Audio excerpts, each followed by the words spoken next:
Welcome back to another episode of PHP Townhall, episode 80, The Bells of the Ball. We are talking today with Zuzana Kunskova, and I totally butchered that. No, it was good. Really good. Well done.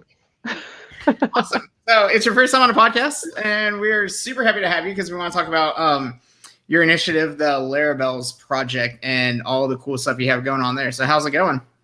All good. Thank you. How are you doing? I'm not too bad. It's still sunny right now where I live in Nashville for the next few hours, and then it's going to start raining. So trying to take it all in. Ben, how's it going? Oh, it's good. It's also a beautiful day here, so I'm going to try to get out and walk around or something after we get done recording. Yeah, I had to finish up a little bit of work, and I might do it on my patio just smart as I can. Yeah. But so anyways, Larabelle's, let's talk about it. I guess the first thing is what prompted you to start this whole thing? That's a good question. I mean, I think it started about was it 2 years ago when I got really interested in Laravel, and I was just looking for a place online, a community, because there's the Laravel Slack, and there's Discord channel, but they are so busy, and it's hard to. It's good to ask questions, but it's not good to meet people kind of. I just never felt comfortable, even though I did ask questions there. Sometimes they wouldn't get answered, and sometimes people wouldn't understand what I was asking. So it was just it was awkward. So I went on Twitter, and I was like, most of the other technologies have communities for women. And I was looking for communities for women because back then I was a part of Vue Vixens, which are now front-end Foxes. This is the community for women around the Vue.js technology. And then there was a community called Moms Can Code. I don't think that exists anymore. So anyway, I was part of two communities already. So I kind of naturally went to look for one in Laravel. And I tweeted about it, I asked, and that people said, nope, there is nothing. So that was 2 years ago. And I was like, oh, that's a shame. And I didn't do anything about it for all this time. And then I've got a few friends that we meet up every 2 weeks, and I mentioned it to them. I said, well, I'm thinking of starting community because there is nothing like that. And they all said, do it. I was like, hold on, let me talk about it. I said, no, just do it. So I did it. I mean, to be honest, I did not expect the response I got. I thought I was going to get a few people that we would form our private Slack channel and just talk. But the response I got on Twitter was just overwhelming, amazing. It went from there, really. I didn't plan anything like that, honestly. This is, as somebody called it's an unexpectedly successful side project, because I did not intend to start a community like that. That was not my plan at all. Well, I mean, that's that. I don't know if you know Cal Evans. That's kind of what he says is, if there is no community for what you're looking for, you are the community, and you need to do the work to start it. But yeah, I mean, I just remember one day, out of the blue, it almost seemed like Larabelle's went from never heard of it to just blowing up overnight. And it seemed like you said, the most successful side project that anyone's ever had. How many people are, you said you have a Slack channel. How many people are averaging in the Slack channel? No, we've got Discord. So I ran a poll on Twitter. What would people prefer, Slack or Discord? And Discord won. So I went for Discord. So the Discord, this is a new thing. So I only started Discord, I think, was it last month? Or I think a few weeks ago, not long ago. So I think there are about 40 people. And so there are general channels, and then I've got channels for Laravel's only. And I think people are talking. So it's nice that we are building relationships, really, so that people feel comfortable asking questions there. And sometimes it's easier to ask, even though there is few of us, but it's easier to ask questions there than asking them on a big forum or on Twitter or anywhere public. So I think, for how young the community is, it's going well. Yeah, I mean, I think asking questions and the larger Laravel Slack, and not to dunk on the Laravel Slack, even though I love to do that, it is hard just because there's so many people, and there is groups of people, especially on Twitter, where if you post the wrong thing, they're just going to come at you ready for a fight. So having that small, more inclusive group where you can talk about the questions and know that it's a safe space to do so, facilitates way better conversation, way better answers, and everyone learns from that too. It's a huge win overall. Yeah, and like we don't have to talk about Laravel. Like we've got a book club now, so we are reading. There's 3 of us reading the Deep Work book by Cal Newport, I think. So we started reading that. So it's like we don't have to talk about Laravel only, but it's part of it as well. But also, like if there's anything personal we want to discuss, it's just nice to have a place of understanding people. That's great. Do you have like a Discord the plan, or do you have like a further plan for the group? What's kind of the outlook there? That's a good question. I mean, as with anything with Laravel's, I didn't plan it, and I kind of build it as it happens. Like when I see that something needs doing, I do it. So even that's why I started Discord this late, because I didn't think it was necessary early on, and I thought it's better not to have a Discord channel that's dead. So that, like, compare, if you have a Discord channel nobody talks there, it's worse than not having one at all. So that's why I didn't do anyone for such a long time, because I thought, well, if I do create one and then there are few people and nobody's talking, then somebody comes in and they say, well, there's nothing's happening here, it's rubbish. So that's why I only started this late. But the point, like, so do you mean like what's the point of Laravel's? What's the goal of Laravel's in general, or the Yeah, I guess my question came from I was looking at your website and it says it's not launched yet. And that could just be that the website's out of date. But I was wondering, like, what does launch mean? Define launch, exactly. I mean, that's oh dear. I mean, that website, that's a placeholder website. You know what it's like? It's like, I think in Czech we have a saying that the shoemaker's son is always barefoot. And we are web developers, and our website should be, really good. Yet it's often not the case. I mean, you do everyone else's job, not your own. So Laravel's website is the placeholder website. So when I say we will launch, what I really mean is that we're going to have a nice website eventually, and it's going to happen. I think I need to remove that from it, because it's just put so much pressure on me, because we already have it designed. So I'm not a designer. If you look at that website, you can tell I'm not a designer. And I got it designed by Nohemi from Titan. So we have a design, we have a new logo, everything is ready. Now we just need to build it. Simple, huh? So this is, I mean, we have started. So it's me and there are 2 other ladies helping me. There is Diana. She's working at Beyond Code now. And then there is Anna. I don't actually know where Anna's working, but she's from Portugal. So the 3 of us, we are building the website now. And when it happens, it happens. It's just, I try not to put any pressure on us, because we all have our jobs, other jobs as well, paid jobs, but it will happen. So when I say we will launch, at first it was supposed to be launched later 2020, and now it's early 2021.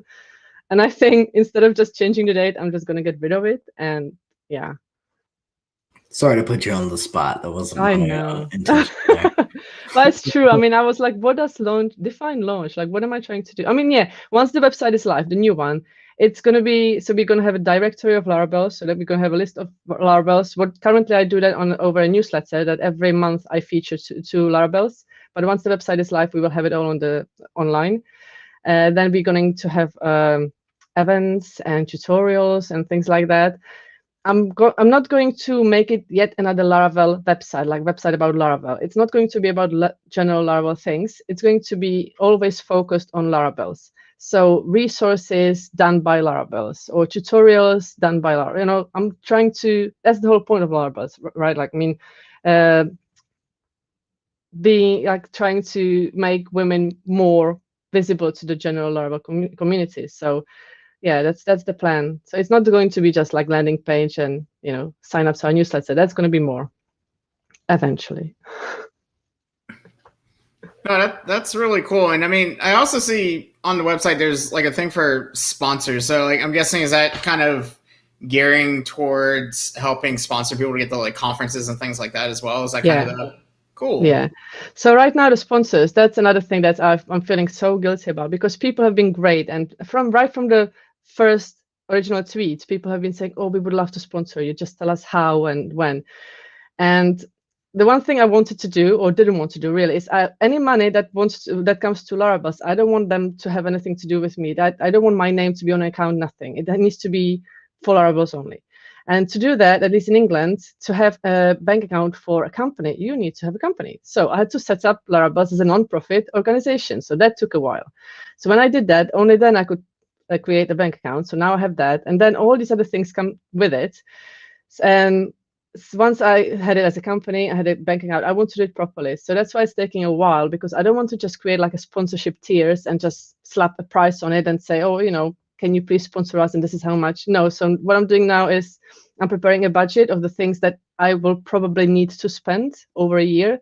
And then I'm going to work backwards from it, thinking, okay, I need so much money per year. These will be the expenses. So, and then I'm going to try to create the tiers from there. So that's why, yes, we will be like welcoming sponsors. Right now, the sponsors you see there, these are sponsors in kind. So Titan, they offered their designer to design the website. Addition, this is the company I work for, and I can work on Laravel's on their time. So again, they're helping me this way. But eventually, once I finish the budget, once I prepare the tiers, then I will be happy, more than happy to accept sponsorships from companies soon, hopefully, because it's so annoying. Like, companies and people are so kind. They email us, they tell us, oh, we would like to help you. Tell us how. And I'm like, yeah, no, not yet. This is a failure on my side, because I feel like that's terrible, but it will get done. Well, I mean, we want sponsor money. So you want some too? Have you got a page? Feel free to send them our way. Yeah, we have a Venmo. You have so much money you can't take it anymore. Yeah. Yeah. We always try and get money from Taylor because we talk about Laravel all the time. So like, how's that going? It's not.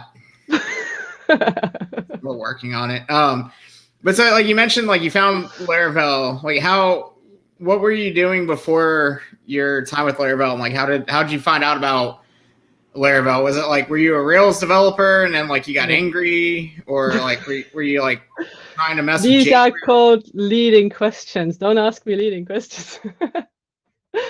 I've got a background in psychology, so I can see right through you. There you go. No, so how did I start in Laravel? As I was a WordPress developer, really. So I started. I was a WordPress developer, and the company I work for, they had a few Laravel projects, and that's how I started.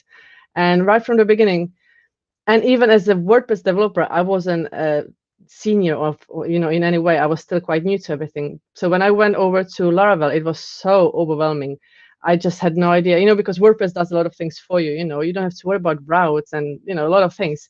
And then in Laravel, when you manage to install it as a beginner, finally, all you get is like a landing page, and that's all you have pretty much. You don't, you have much more, but that's what you see. So at first that was hard, but even right from the beginning, even though I knew it was hard, I just liked it. I don't know, I can't explain. It was a lot to do with the community, because the Twitter community is amazing. So it was just nice. So even though sorry, they'll stop distracting me with messages.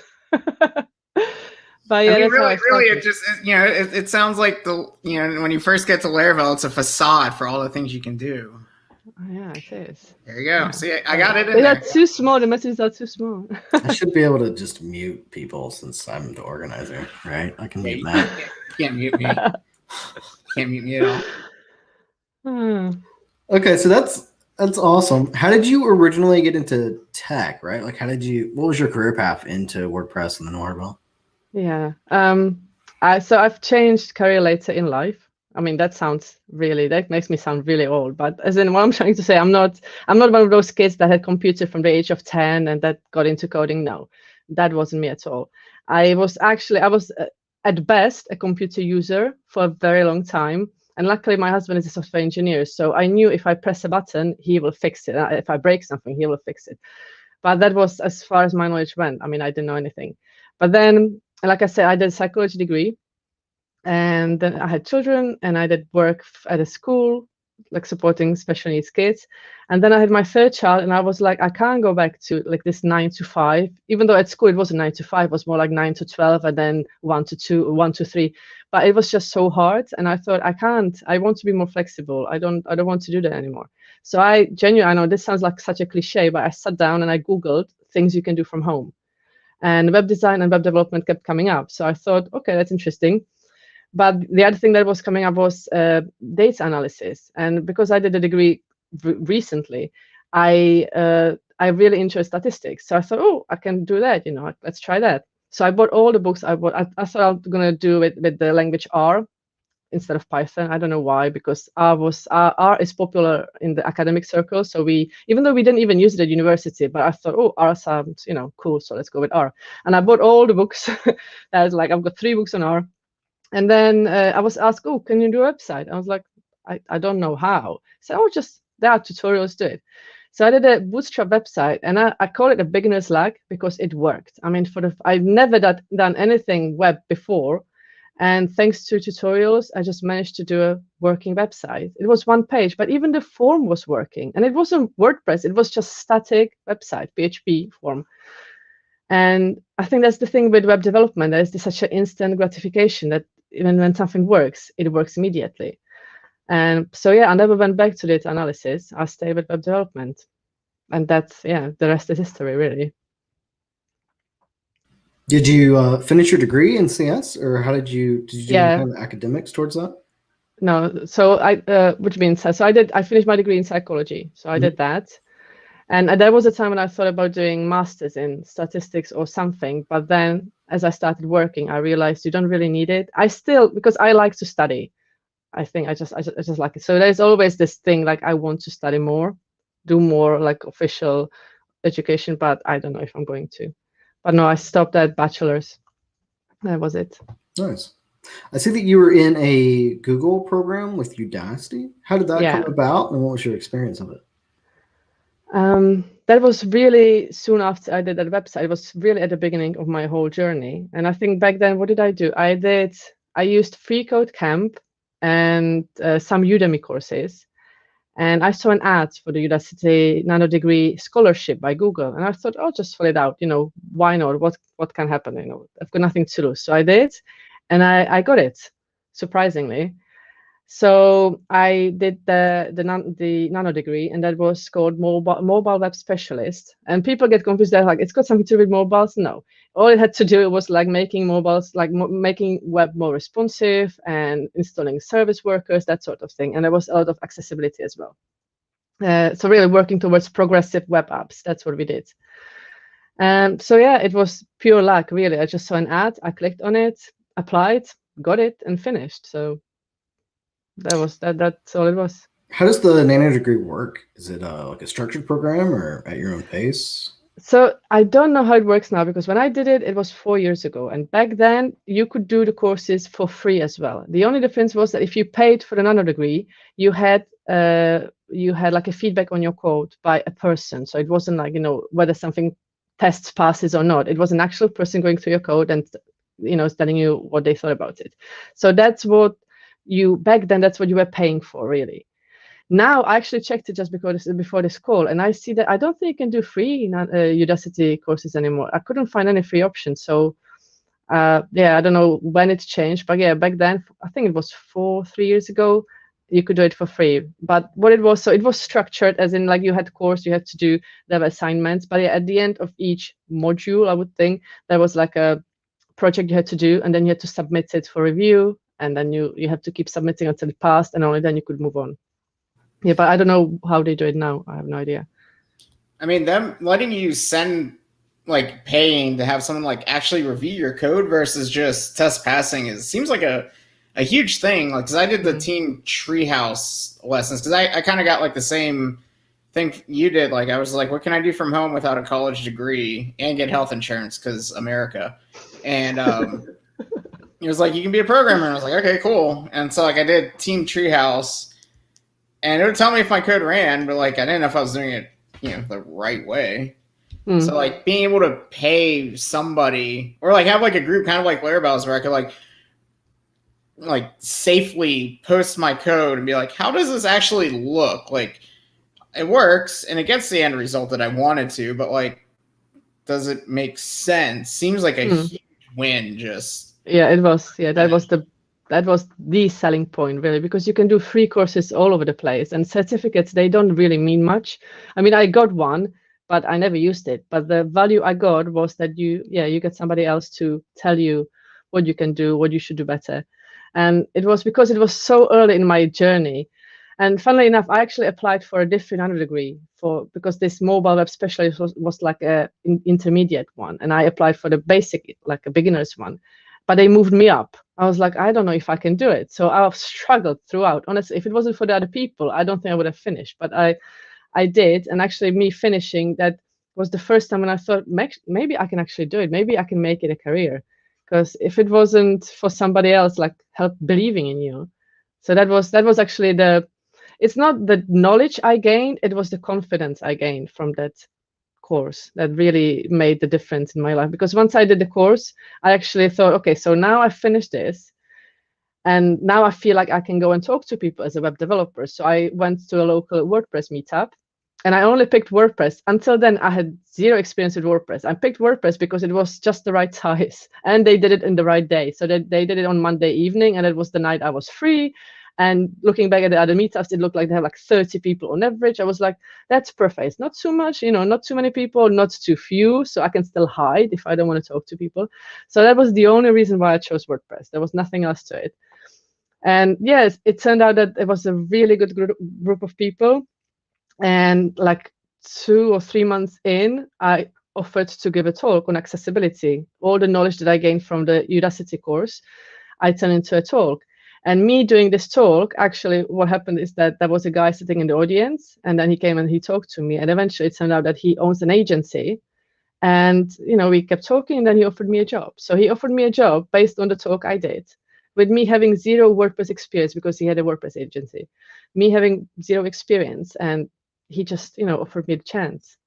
So every time people ask me, how can we get like the first job, or what can we do? I say, network, talk to people, get to know, make people know you, because people hire people. I mean, of course, you get hired and people might not know you, but I feel it's always better if you know people and people know you. And even if you don't know enough, they will still give you a chance because of who you are. So it worked for me there. And yeah, that's the advice I'll give people. Yeah, I mean, everyone who's watching the stream, which is probably 0 people, saw me shake my head. But like, everything you just said is things that I tell people all the time. We have a local software school here in Nashville, and every so often I'll go speak to them, and they're like, "What is your tips for getting a job?" And I'm like, "Go to meetups, volunteer." Like we have a few conferences that come through, and I'm like, volunteer at conferences and shake. Well, pre-COVID, shake as many hands as you possibly can. Like, go to like the after parties, even if you don't drink or whatever, like find a way just to go to the after parties, just network with as many people as possible, get on Twitter, get on wherever, make a, it's like the communities are like how I've gotten pretty much every single job I've ever had. Yeah, exactly. And like, I remember, or go ahead. No, I can hear myself again. I don't know if is it just me hearing myself or no. So that's the same with me, because after I got this WordPress job and I stayed with them, and that was the company that did Laravel as well. And then I left and I did a freelance work for about a year. And again, all my freelance jobs came through word of mouth. Other people suggested me. And then at the end, I got contacted on Twitter by somebody, and they offered me a job. And this is somebody from Addition, who now I work with. So all my job, I actually never applied for a job officially, and I'm scared about the moment I'll have to apply for officially for a job, because all my jobs I got was people either approaching me or just us talking. So again, it just pays to talk to people. And even people, they say, "Oh, I'm an introvert. I don't like talking to people." Like, you don't have to, you don't have to do anything special, just or even just stand there and answer questions. Yeah, I think a lot of engineers especially think like networking is a dirty word, right? Like it sounds real salesy and kind of slimy or whatever, right? But if you think of it as like, I'm going to provide something of value to people I want to be my peers, and then eventually that'll work out well for me. I think that's a better way to put it, right? Like, you giving a talk, you provided value to people. Yeah. Then those same people provided value back to you by hiring you, right? And it's like, it's just a cycle of helping each other. It's not some like sleazy sales thing. Yeah, definitely. I mean, and also like, just even being in the same room as those people, even if like, like giving a talk is daunting for a lot of people. Even saying hi is daunting. It's hard for me to say hi. Even like people at conferences know me, and I'm still just like this shy introvert in a corner. But even just being at a conference increases your networking and your recognition like 10 times, and it's hard, but it's worth it. It's absolutely worth it. And it's also worth it to be involved with like not only just like the Laravel community, but like the larger PHP community as well. Because I mean, Laravel is super cool, but not always going to get to work with Laravel. You might have to go to Symfony, God forbid. And if you do, then you want to be ready for that kind of thing. Yeah, definitely. And like at the beginning of the meetup, when they ask you, can you introduce yourself? I still don't know what to say. Like just saying my name and I'm a web developer, it still feels so awkward. Like I don't like the small talk. I don't know how to do it. But when there's a conversation about a topic, you can ask questions. You can there's little ways you can be part of a community or a group. You don't have to be the speaker. You don't have to be the organizer. You don't have to be, you can just stand there and people will slowly. And most of the people, I mean, all people at that meetup are really nice, and they know you are new and they just take it easy and they don't try to throw you in the deep end. It's just, yeah. That would be kind of cool though, if like you took all the new people at a conference and threw them in like a Thunderdome. I think it'd be fun. Get to code your way out. Yeah. In a framework you don't know. It's just like if you're a Ruby developer, you have to code in Python. Just make everybody use Zend. Nobody knows how to use that thing. It's not even a thing anymore, though. Exactly. It's Laminus, I think. Come on. Be nice. Be nice. We're nice. This is what we do. We joke. Fun of things. So, with Laravel's, LaraCon is around the corner. Is there anything particular that you're hopeful for, looking forward to? And there's some good talks. Like I think Taylor's going to be debuting some things. There's talks of the container and stuff like that. I with everything going online, like how has that made it easier for like conference accessibility and things like that? Yeah, definitely. I mean, not only because it's cheaper, it's much cheaper, but also like as a parent, I couldn't just get up and travel who knows where for a few days just to attend a conference, not only because of the time restrictions, but the money as well. Like I can't go and spend hundreds of pounds on the tickets and accommodation for a weekend or for a few days. I just can't justify it, not yet anyway. So having those things online, it just makes it so much more accessible to people. And I know then you lose this networking opportunity. And so there's, it's benefits and disadvantages to both ways, but it's good for the knowledge, and you still can kind of chat to people. But yeah, I mean, that it's great for me, and I'm sure I'm not the only one. Like I'm sure there are other people in my situation or similar situation that they just can't afford, or they don't have the time, they have to work, so having those conferences online, that it's definitely helpful. And I think even when we go back to normal, like in-person conferences, I still hope that a lot of them will still offer at least some sort of online support so that people that can't be there in person can still benefit. I mean, I'd love to see. Go, Ben. I would love to see some type of hybrid, right? Or even just conferences that do a little bit of each. It has been really nice to be able to attend conferences I would never be able to go to. But I miss that social aspect so much too, that it's like, they both have the advantages. Like I really miss the in-person conferences, but I've also enjoyed these, Yeah, I mean, it's nice because like I'm speaking at a group in Memphis, which is about 3 hours down the road from where I live, in a couple weeks. And then next month I'm speaking to the Portland PHP group, which I get to do from the comfort of my own apartment. I don't have to travel to Portland to do it, which is super cool. But yeah, like even being like a super, super, super introverted person, like not having the people around me is kind of weird, but the accessibility, I think, kind of wins out overall. So I'd love to see a hybrid approach. Absolutely. Yeah. I don't know how, but in a way, I hope somehow we can make it work. Yeah.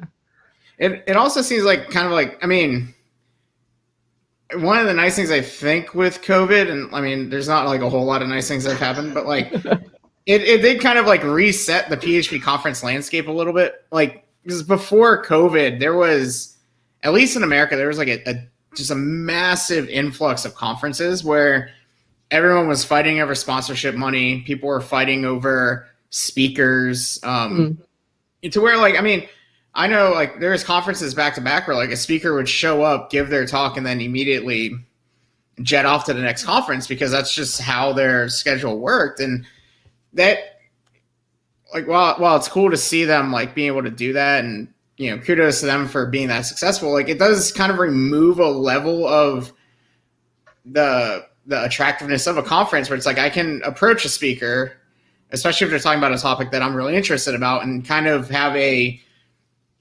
larger productive conversation outside of the realm of their talk where we can talk about whatever topic it is.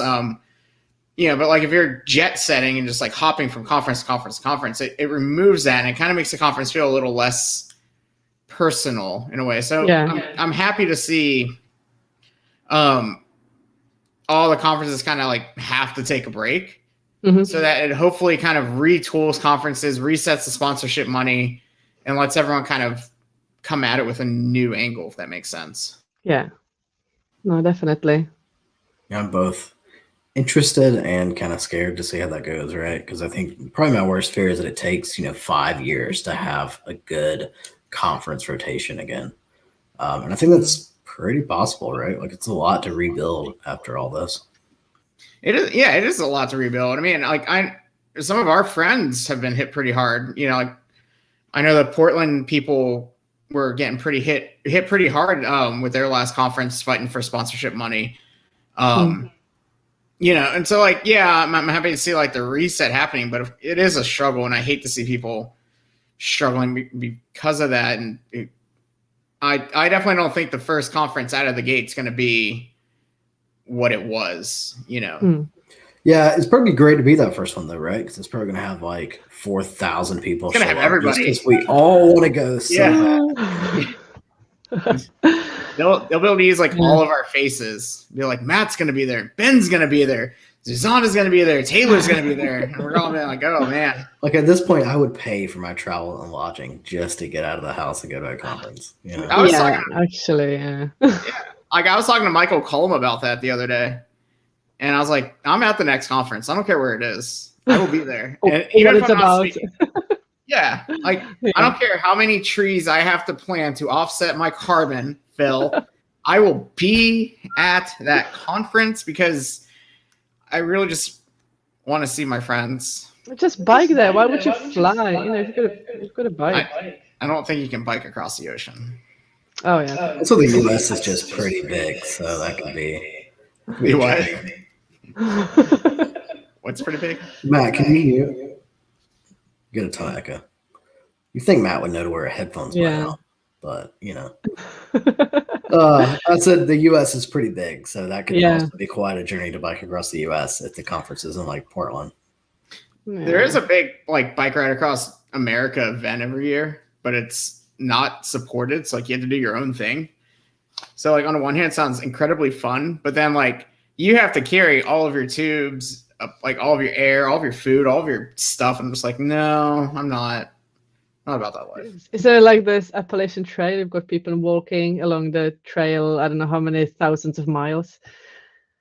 Oh yeah, we who was it? Chuck Reeves, who I think he does Python these days. He tried to do the Appalachian Trail and like got, I think, maybe halfway before he had to bail out of it, just injuries or something like that. But yeah, I mean, like there's always people crisscrossing the country to bike and stuff. But it's funny you bring that up because the last two of the last conferences I went to, I went a day early to each one and rented a bike and rode around the city.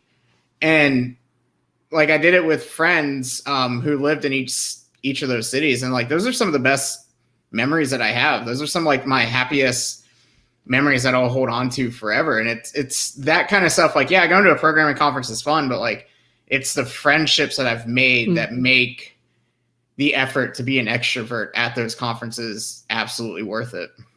Yeah, definitely. I mean, again, I've met so many people. So the only conferences I've been to are WordPress, so Word camps in London. I went to 2 of them. And this is like a weekend thing. So, I mean, they do Friday workshops and then Saturday, Sunday talks. And these are affordables because WordPress subsidized, I think, a lot of costs. So these are and plus I live close to London, so it was easy for me to get there. But it was meeting the people, and it's the people I only see there. But you feel like, and then you go there next year and you meet them again, and you're like as if you don't really know each other, but you feel like you do, and it's a nice thing. Even like with Twitter, sometimes I feel like, it's with some people I've never met. I just know them on Twitter, and I feel like if we ever see each other in person, it will be either great or really awkward. Like there will be nothing in between. We're like either we are best buddies, or it's like, oh, that's who you are. Okay. So it's a mix of really awesome and really awkward, and Yeah. I know that because that's pretty much how I did my first conference. I was like, I had my Twitter open, and I was like, "You're Jacques Woodcock. I know you from Twitter." And like Phil, I met once. I was like, "You're Phil Sturgeon."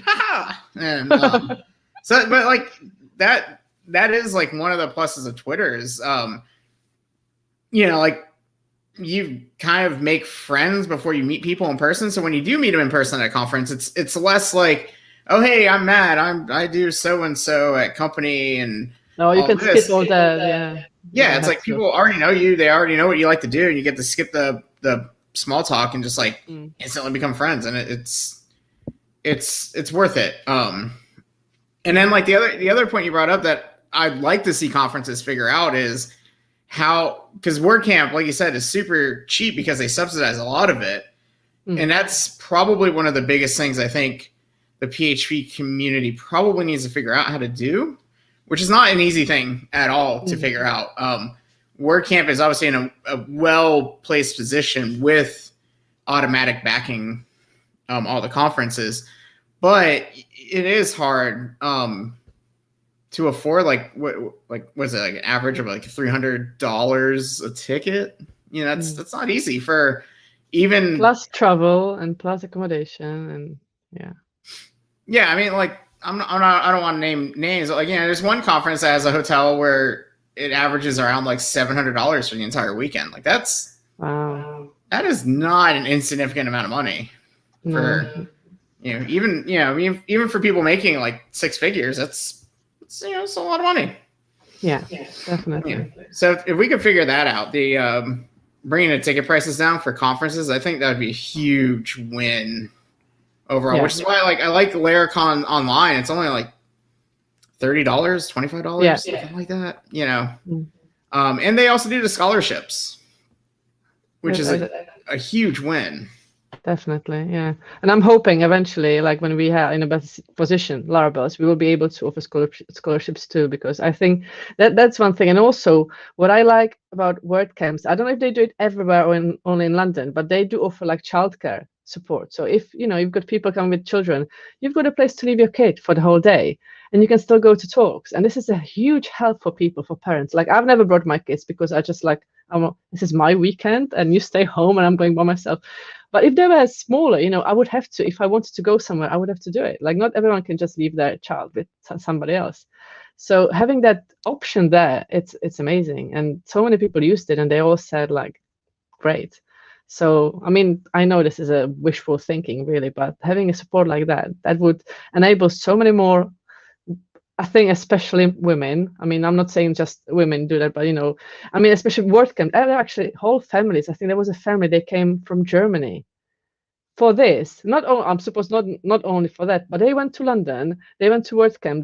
The kids stayed in the childcare there, and then they just had a nice longer weekend out of it, and it was just so nice. Rather than taking your family and then you leave them somewhere and you go somewhere else. So it was it's a good thing to do. I think WordCamp does a lot of things right, and we can learn from that. No, I mean that's super cool. I think I've heard rumblings of daycare being an option. It always just comes back down to money at the end of the day, So hopefully, when things kick back up, sponsors are feeling generous enough to help make these things possible. Yeah, and I'm sure it's not going to happen like overnight, but just knowing that these options are there and we should strive towards them, it would help. Yeah. Cool. Yeah. So what should we be on the lookout for next with Laravel's? Like, is there? Like, I know you said the website is perpetually coming, and as a side project, I totally understand that.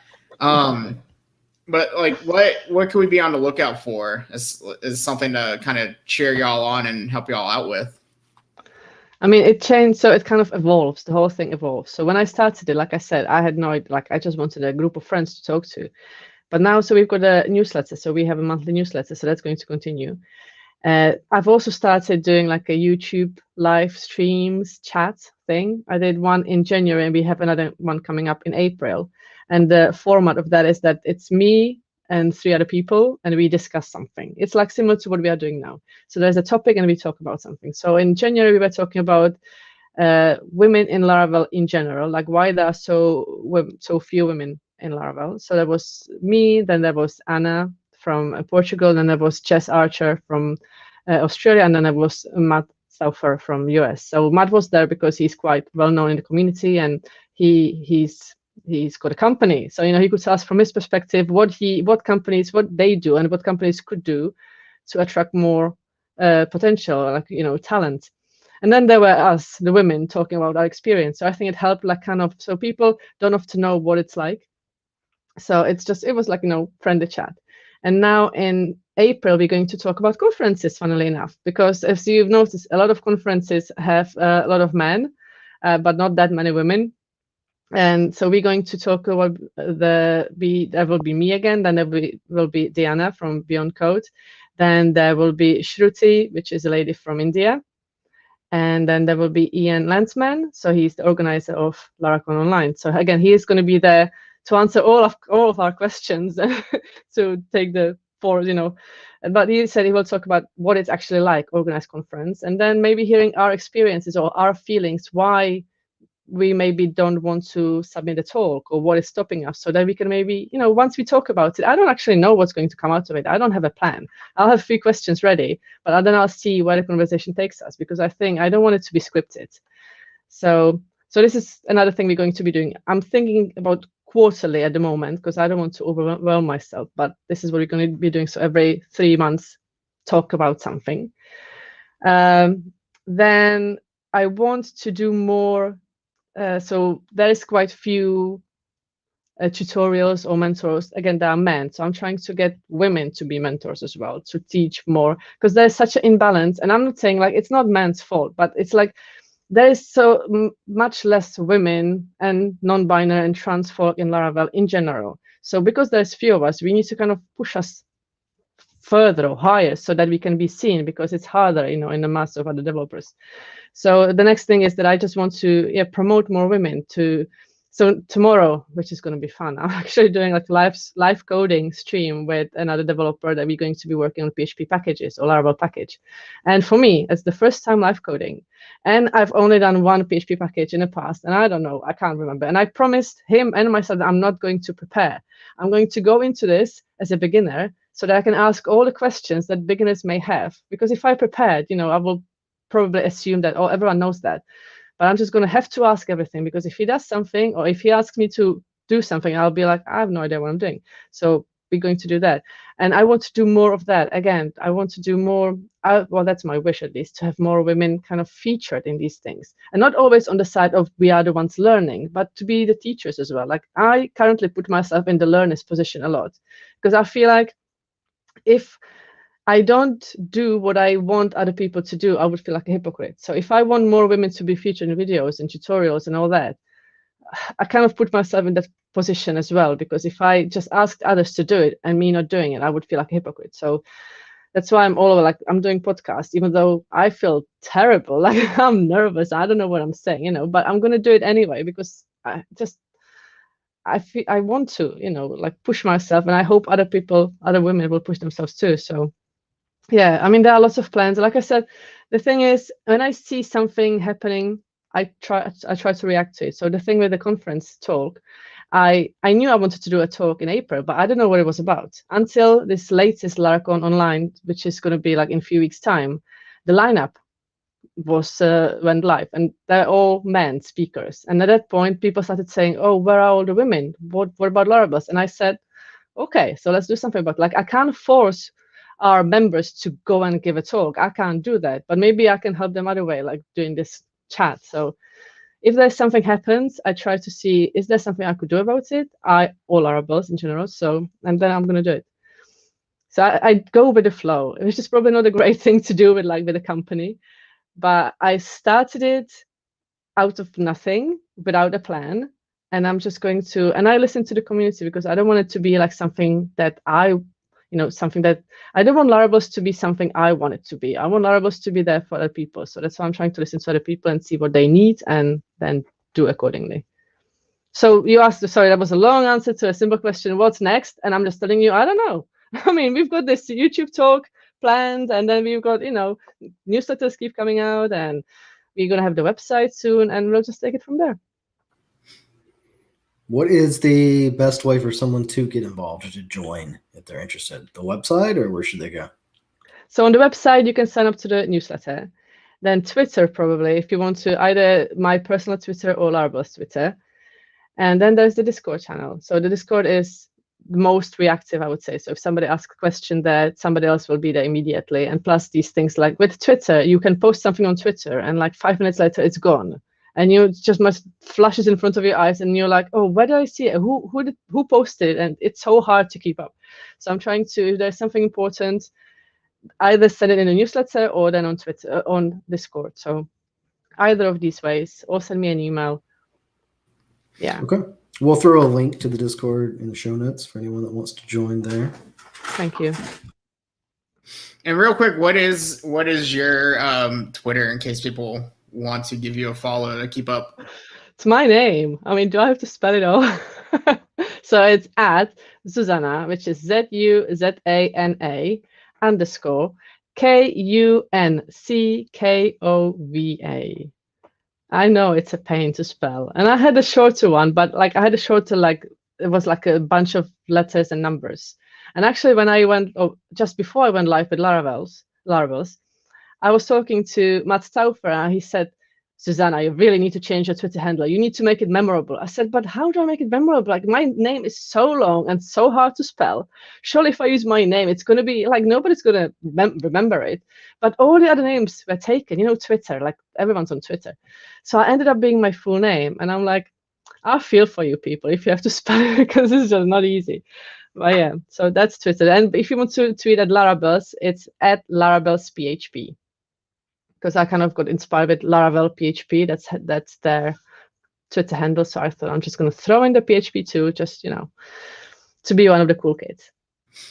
Perfect. Cool. We'll throw links to both of those in the show notes. I know it's late for you, but thank you so much for joining us. It was really cool to see everything that's going on, and we look forward to seeing what Laravel's takes shape as next. Awesome. Thank you. Thank you for having me.